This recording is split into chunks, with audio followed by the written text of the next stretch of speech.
बिस्मिल्लाहिर्रहमानिर्रहीम। अस्सलाम वालेकुम students, welcome to the channel.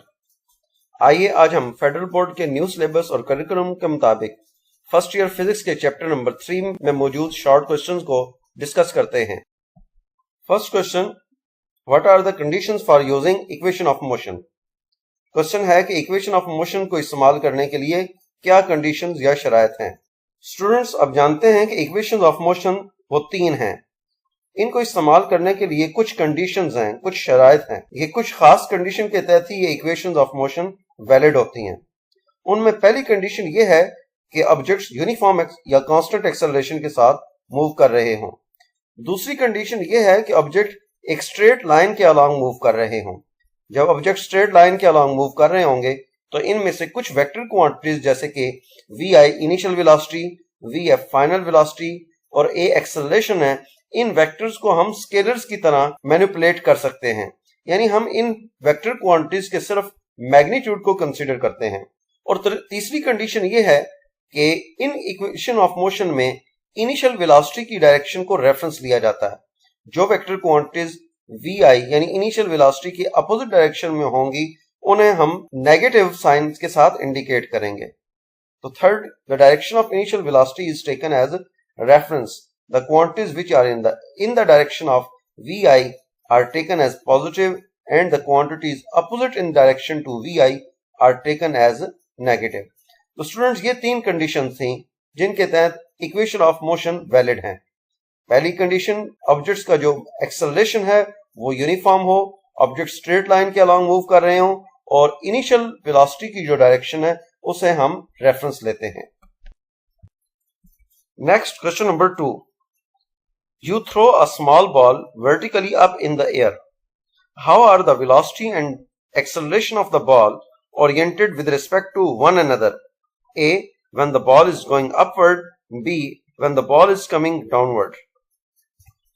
Question है कि आप एक बॉल उसे हवा में उछालते हैं तो फिर उसकी वेलोसिटी और एक्सेलरेशन, उनकी डायरेक्शन एक दूसरे के लिहाज से क्या होगी जब बॉल अपवर्ड जा रहा होगा और जब बॉल वो वापस नीचे की तरफ आ रहा होगा।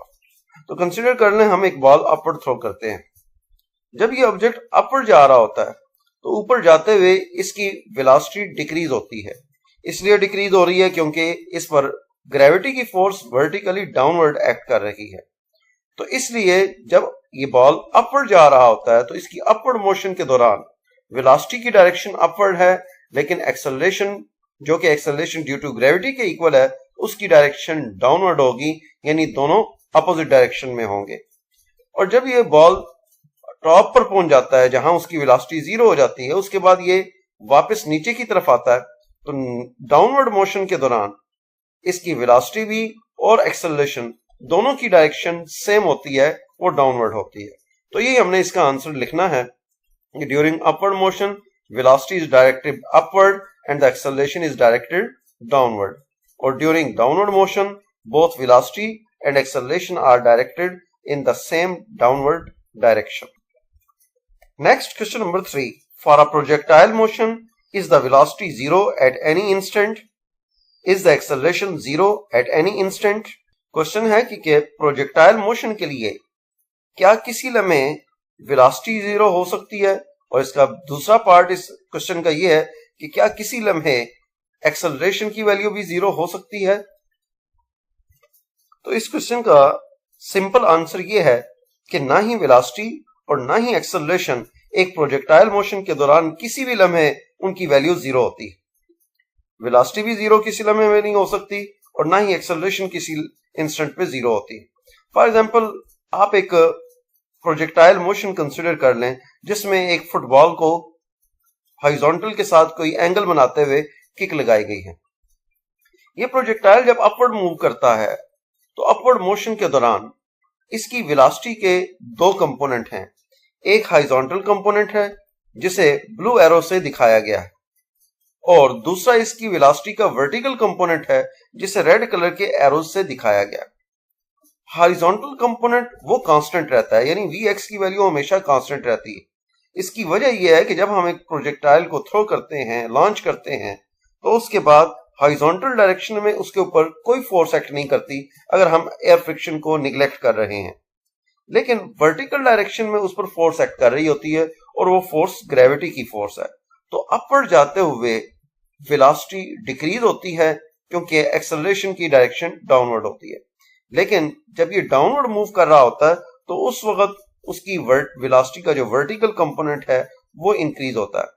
तो हॉरिजॉन्टल कंपोनेंट तो कांस्टेंट रहता है, लेकिन वर्टिकल कंपोनेंट वो चेंज होता रहता है, और जब ये टॉप पर पहुंचता है तो वहां उसकी वेलोसिटी का वर्टिकल कंपोनेंट वो जीरो हो जाता है।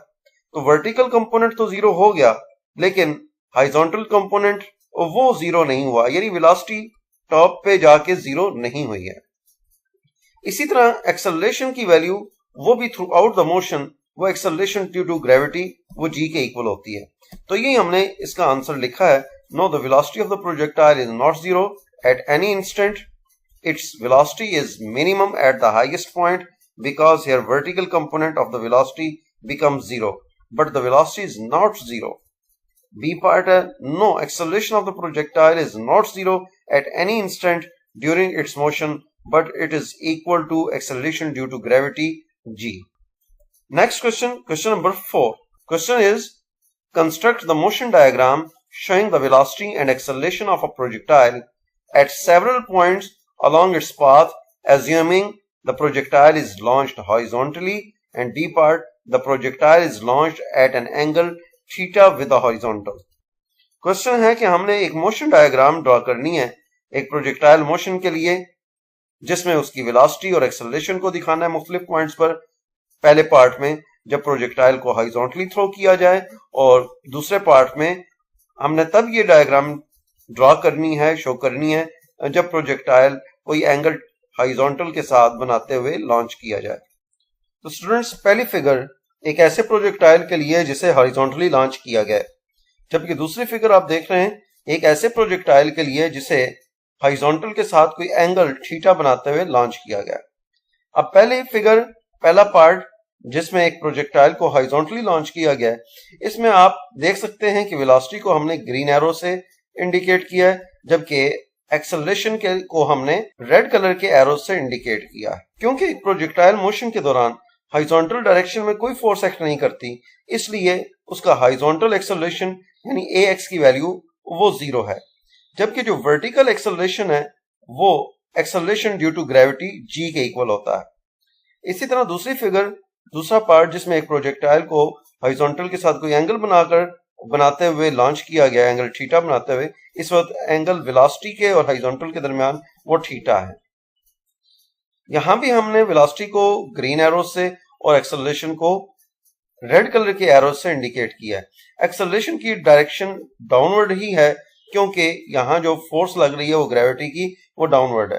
तो vertical acceleration, vertical component of acceleration वो g के इक्वल है, जबकि हॉरिजॉन्टल एक्सेलरेशन की वैल्यू जीरो है। तो स्टूडेंट्स, इन दो फिगर्स में हमने एक प्रोजेक्टाइल की वेलोसिटी और एक्सेलरेशन मुख्तलिफ इंस्टेंट पर जो उनकी डायरेक्शन है, जो वैल्यू है, उसके लिए डायग्राम्स ड्रॉ कर ली हैं। Next question, question number 5. An aeroplane while flying horizontally drops a bomb when reaches exactly above the target but missed it. Explain why. Question है कि एक एरोप्लेन वो हॉरिजॉन्टली फ्लाई करते हुए एक बम ड्रॉप करता है जब वो अपने टारगेट के बिल्कुल वर्टिकली अबव था। टारगेट के बिल्कुल ऊपर होते हुए उसने बम ड्रॉप किया, लेकिन बम जो है वो टारगेट पर नहीं पहुंचता बल्कि उसको मिस कर जाता है। एक्सप्लेन करें। तो बम का टारगेट पर ना गिरना, उसको मिस कर जाने की वजह ये प्रोजेक्टाइल मोशन है, क्योंकि बम एक ऐसे एरोप्लेन से गिराया गया जो हॉरिजॉन्टली फ्लाई कर रहा था, तो उस वक्त बम की भी वही वेलोसिटी है हॉरिजॉन्टल डायरेक्शन में जो कि एरोप्लेन की है, और बम की वेलोसिटी जो हॉरिजॉन्टल डायरेक्शन में है उसी की वजह से और इनर्शिया की वजह से ये बम टारगेट पर वर्टिकली नहीं गिरेगा, बल्कि ये उससे कुछ आगे जाके गिरेगा। तो यही हमने आंसर लिखा है, the bomb misses the target due to horizontal component of its velocity and inertia. तो इसकी एक्सप्लेनेशन में हम लिख रहे हैं, when the bomb is dropped from the aeroplane exactly above the target, bomb has the same initial velocity as that of aeroplane. यानी जब बम drop किया गया इसकी वही वेलोसिटी है हॉरिजॉन्टल डायरेक्शन में जो कि एरोप्लेन की है। Now it falls under the action of gravity and inertia. अब ये ग्रेविटी की वजह से नीचे गिरता है और इसका इनर्शिया भी है। It follows a path like that of a projectile and falls ahead of target due to horizontal component of velocity. और वो अपने टारगेट से आगे जाके गिरता है बजाय टारगेट पर गिरने के। Next question, question number 6, what is the difference between explosion and collision? Give one example of each. Question है कि एक्सप्लोजन और कोलिजन के दरमियान फर्क वो वाज़ा करें और हर एक की एक एक एग्जांपल भी दें। तो स्टूडेंट, आप पिक्चर में एक एक्सप्लोजन और एक कोलिजन ऑब्जर्व कर रहे हैं। आइए इनमें डिफरेंस को हम टेबुलेट करते हैं। Explosion, in an explosion the objects और fragments of an object move apart. Explosion में ऑब्जेक्ट्स या उसके जो पार्ट हैं यानी बम वगैरह वो एक दूसरे से अवे मूव करते हैं। जबकि कोलिजन के केस में in collision objects come nearer and crash each other. Collision के केस में पहले दोनों ऑब्जेक्ट एक दूसरे के करीब आते हैं और फिर उसके बाद एक दूसरे से दूर जा सकते हैं। दूसरा part, explosion involves sudden release of energy. Explosion के दौरान अचानक एनर्जी जो है वो रिलीज होती है, जबकि collision involves transfer of kinetic energy between the objects. Collision के दौरान एक ऑब्जेक्ट दूसरे ऑब्जेक्ट को या दोनों ऑब्जेक्ट एक दूसरे को काइनेटिक एनर्जी ट्रांसफर करते हैं। थर्ड डिफरेंस है, एक्सप्लोजन के केस में kinetic energy is not conserved in an explosion because usually kinetic energy before explosion is zero. Explosion से पहले काइनेटिक एनर्जी जीरो होती है और बाद में काइनेटिक एनर्जी उस ऑब्जेक्ट की या फ्रेगमेंट की बढ़ जाती है, कंजर्व नहीं रहती। लेकिन कोलिजन के केस में दोनों टाइप्स हैं, इलास्टिक कोलिजन भी हमारे पास होता है और इन इलास्टिक भी होता है। तो काइनेटिक एनर्जी कंजर्व हो भी सकती है और नहीं भी होती। तो ये हमने लिखा point, kinetic energy of the system may और may not conserve. In case of in elastic collision kinetic energy is not conserve. तो नेक्स्ट पॉइंट, पॉइंट नंबर 4, इसमें हमने एग्जांपल लिखी है एक्सप्लोजन की। Example include cannon fire, bullet fire, volcanic eruption and bomb explosion etcetera. जबकि collision की examples में हमने लिखा है examples are collision of billiard balls, bat hitting a ball, car accident, and collision between gas molecules, etc. Next question, question number 7. Question is, why do a slow moving loaded truck and a speeding rifle bullet each have a large momentum? Question है कि क्यों एक आहिस्ता चलता हुआ loaded truck और एक fast moving bullet दोनों का मोमेंटम लार्ज होता है? तो स्टूडेंट्स, हम जानते हैं कि किसी भी ऑब्जेक्ट का जो मोमेंटम है उसे हम डिफाइन करते हैं as the product of its mass and velocity, यानी P is equal to mv। लिहाजा मोमेंटम किसी भी ऑब्जेक्ट का वो दो चीजों पर डिपेंड करता है, एक उसका मास और दूसरा उसकी वेलोसिटी। जितना मास ज्यादा होगा इतना मोमेंटम भी ज्यादा होगा, और इसी तरह जितनी वेलोसिटी की वैल्यू हाई होगी इतना ही उसका मोमेंटम हाई होगा। यही वजह है कि एक स्लो मूविंग ट्रक उसका मोमेंटम लार्ज होता है क्योंकि उसका मास बहुत ज्यादा होता है, और इसी तरह एक बुलेट उसका मास तो बहुत कम होता है लेकिन उसका मोमेंटम भी हाई होता है क्योंकि उसकी वेलोसिटी बहुत ज्यादा होती है। तो ये हमने आंसर लिखा है, a slow moving loaded truck has large momentum because its mass is large. Similarly a speeding bullet has large momentum because it's velocity is high although its mass is small. Next question, question number 8. What is the difference between elastic and inelastic collision? Question है कि एक elastic collision और in elastic collision के दरमियान क्या difference है। तो आइए इलास्टिक कोलिजन और इन इलास्टिक कोलिजन के दरमियान मुख्तलिफ डिफरेंस लिखते हैं। इलास्टिक कोलिजन वो होता है जिसमें मोमेंटम और काइनेटिक एनर्जी एक सिस्टम की दोनों ही कंजर्व रहें, दोनों ही कांस्टेंट रहें। जबकि इन इलास्टिक कोलिजन में काइनेटिक एनर्जी कंजर्व नहीं रहती, मोमेंटम कांस्टेंट ही रहता है। दूसरा डिफरेंस ये है कि इलास्टिक कोलिजन के दौरान काइनेटिक एनर्जी एक ऑब्जेक्ट से दूसरे ऑब्जेक्ट तक ट्रांसफर होती है और कोई काइनेटिक एनर्जी जाया नहीं होती। During collision, elastic collision, transfer of kinetic energy takes place without any loss. जबकि इन इलास्टिक कोलिजन के केस में काइनेटिक एनर्जी ट्रांसफर तो होती है लेकिन उसका कुछ पार्ट जाया हो जाता है और फॉर्म में कन्वर्ट हो जाता है, मसलन हीट, साउंड और ऑब्जेक्ट की डिफॉर्मेशन वगैरह में। थर्ड पॉइंट या डिफरेंस में हम इलास्टिक और इन इलास्टिक कोलिजन की एग्जांपल्स लिखते हैं। इलास्टिक कोलिजन के लिए for example collision between the billiard balls, collision between the atoms and molecules in a gas, etcetera. जबकि इनइलास्टिक कोलिजन की एग्जांपल्स हैं, for example collision between cars in an accident, dropping a ball of clay और dropping a ball on a sand etcetera. Fourth point है, a bouncing ball rises to its initial height, for example dropping a hard ball on a marble surface। Elastic collision के case में अगर एक ball को आप किसी marble surface पर drop करते हैं तो वो दोबारा अपनी इनिशियल हाइट तक राइज करता है, जबकि इन इलास्टिक कोलिजन के केस में एक बाउंसिंग बॉल दोबारा अपनी इनिशियल हाइट तक वापस नहीं आता। फॉर एग्जाम्पल जब हम एक टेनिस बॉल को फ्लोर पर, फर्श पर गिराते हैं। तो ये थे कुछ डिफरेंस इलास्टिक कोलिजन में और इन इलास्टिक कोलिजन में। Next question, question number 9। An object that has a small mass and an object that has a large mass have the same momentum, which object has the largest kinetic energy. Question है कि एक object जिसका मास कम है और दूसरा object जिसका मास ज्यादा है, दोनों का मोमेंटम सेम है। कहते हैं इनमें से किस ऑब्जेक्ट की काइनेटिक एनर्जी की वैल्यू वो लार्ज होगी, ज्यादा होगी। तो स्टूडेंट्स, इस क्वेश्चन का simple answer, one sentence answer ये है कि जिस ऑब्जेक्ट का मास कम होगा उसकी काइनेटिक एनर्जी लार्ज होगी। आइए अब इसको हम प्रूव करते हैं, इसको समझने की कोशिश करते हैं। इसको प्रूव करने के लिए पहले हम काइनेटिक एनर्जी और मोमेंटम के दरमियान रिलेशन डिराइव करेंगे। हम जानते हैं कि किसी भी ऑब्जेक्ट का जो मोमेंटम होता है उसका formula P is equal to mv है, जबकि काइनेटिक एनर्जी का formula Ke is equal to 1/2 mv square है। इस इक्वेशन को अगर हम दोनों तरफ मास यानी m से मल्टीप्लाई कर दें तो हमारे पास आता है m into Ke is equal to m square v square by 2, जिसे mv होल स्क्वायर बाय 2 लिखा जाएगा। और mv क्योंकि मोमेंटम p के इक्वल है लिहाजा हम इसे लिखेंगे p स्क्वायर बाय 2। तो हमारे पास इक्वेशन आ जाती है Ke is equal to p square by 2m। ये काइनेटिक एनर्जी और मोमेंटम के दरमियान रिलेशन है। अब हमें बताया गया कि दोनों ऑब्जेक्ट का मोमेंटम सेम है। अगर तो मोमेंटम की वैल्यू सेम है तो इस इक्वेशन में p की वैल्यू भी कांस्टेंट होगी, 2 भी कांस्टेंट है, लिहाजा काइनेटिक एनर्जी और मास एक दूसरे के इनवर्सली प्रोपोर्शनल है। इस इक्वेशन से हमें ये पता चलता है, इस रिलेशन से हमें ये पता चलता है कि जिस ऑब्जेक्ट का मास ज्यादा होगा काइनेटिक एनर्जी कम होगी और जिसका मास कम होगा उसकी काइनेटिक एनर्जी ज्यादा होगी। Thus, the object with smaller mass will have larger kinetic energy. Next question, question number 10. Can the objects in a system have momentum while the momentum of the system is zero?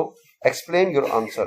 Question है कि क्या ऐसा मुमकिन है कि एक system के अंदर ऑब्जेक्ट्स तो मोमेंटम रखते हों लेकिन उस सिस्टम का मोमेंटम जीरो हो। आंसर को एक्सप्लेन करना है। तो इसका आंसर यस में है। ऐसा मुमकिन है कि एक सिस्टम के अंदर ऑब्जेक्ट्स वो मोमेंटम रखते हों, उनका मोमेंटम तो हो लेकिन सिस्टम का अपना मोमेंटम जीरो हो। इसको हम इस तरह से एक्सप्लेन कर सकते हैं। फॉर एग्जाम्पल हमारे पास एक गैस है जिसे एक कंटेनर के अंदर रखा हुआ है। अभी गैस के मॉलिक्यूल्स वो रैंडमली मूव करते रहते हैं, उनका मोमेंटम है, वो एक दूसरे के साथ जब कोलाइड करते हैं उनका मोमेंटम चेंज भी होता है। लेकिन इन सब का मोमेंटम अगर एड अप किया जाए, क्योंकि मोमेंटम वेक्टर क्वांटिटी है, राइट वर्ड अगर मोमेंटम पॉजिटिव होगा तो लेफ्ट वर्ड नेगेटिव होगा। तो इसी तरह मोमेंटा अगर इनको ऐड किए जाएंगे इस सिस्टम के अंदर पार्टिकल्स के या ऑब्जेक्ट्स के, तो इनका सम जीरो आएगा। तो इस सिस्टम के केस में एक गैस मॉलिक्यूल जिसे हमने कंटेनर में रखा हुआ है, तो इसके अंदर पार्टिकल्स या ऑब्जेक्ट्स उनका तो मोमेंटम है लेकिन पूरे सिस्टम का मोमेंटम, नेट मोमेंटम वो जीरो है। हमने ये एक्सप्लेनेशन लिखी है, this is possible because momentum is a vector quantity and when the individual momenta of the objects in the system are added up, they cancel out each other resulting in the zero net momentum for the system. For example, in a container of gas, individual molecules have momentum as they are moving randomly, but the net momentum of the gas as a whole system is zero. तो next question करते हैं, question number 11. For any specific velocity of projection, prove that the maximum range is equal to 4 times the corresponding height. Question है कि prove करें कि projectile की किसी velocity के लिए उसकी मैक्सिमम रेंज हाइट के 4 टाइम्स के इक्वल होती है। That is maximum range is equal to 4 times the height. इसको प्रूव करने के लिए हम एक प्रोजेक्टाइल की हाइट और रेंज का फार्मूला लिखते हैं। हाइट का formula h is equal to vi square sine square theta by 2g जबकि रेंज का फार्मूला है r is equal to vi²/g into sine 2 theta. दोनों इक्वेशंस को हम डिवाइड कर देते हैं, 1 को 2 से डिवाइड करेंगे।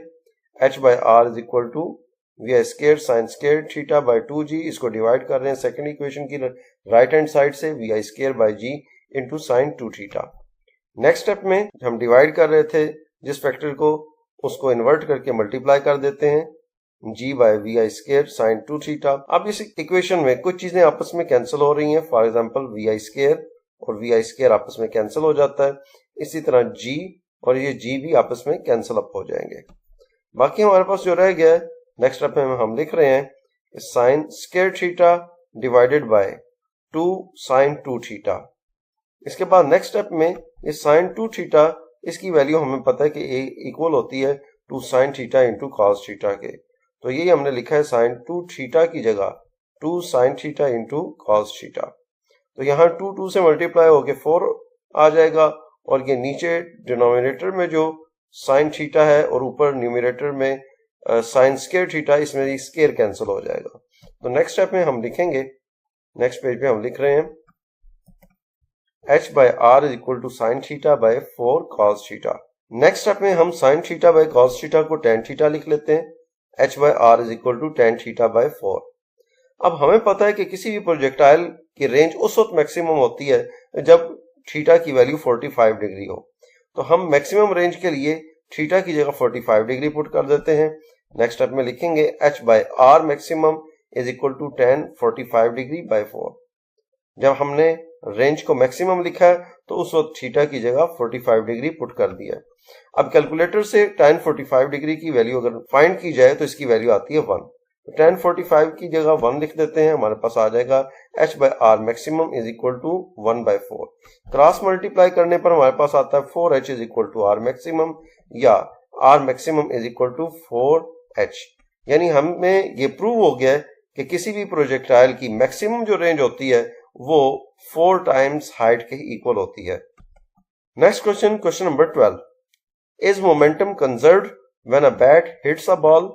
क्वेश्चन है कि क्या मोमेंटम कंजर्व रहता है जब एक बैट बॉल को हिट करता है, तो इसका आंसर यस में होगा।